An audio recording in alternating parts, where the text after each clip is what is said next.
retour sur le plateau de TV Finance et avant de retrouver Mathieu Driol pour les Market Movers, une dernière information, elle concerne le moral des ménages, la confiance des ménages en France. Eh bien, c'est un indice qui s'améliore.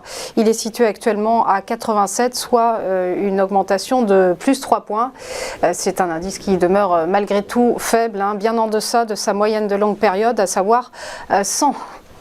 On va retrouver Mathieu Driol, un homme toujours confiant. Bonjour à vous. Bonjour Roselyne.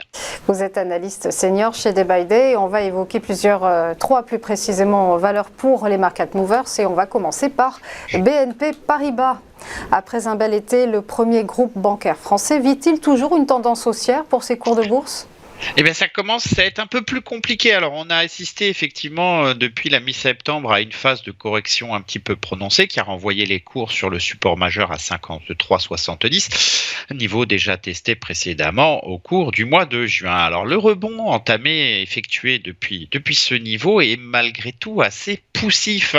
Les cours sont en fait revenus chercher la moyenne mobile à 200 périodes qui prend une pente maintenant plate et qui semble devenir même résistante, et ils n'ont pas réussi à réintégrer 57,50, le précédent support dont la rupture avait provoqué la dernière accélération baissière finale. Alors, malgré deux tests de ce niveau ces dernières séances, eh bien, on constate une sorte de faiblesse. Le risque ici, c'est de ne pas réussir à déborder cet obstacle et de revenir tout simplement sur le bas de l'intervalle entre 54,70 et 53,70. Attention, si on cassait 53,70, la configuration graphique de BNP se dégraderait assez nettement.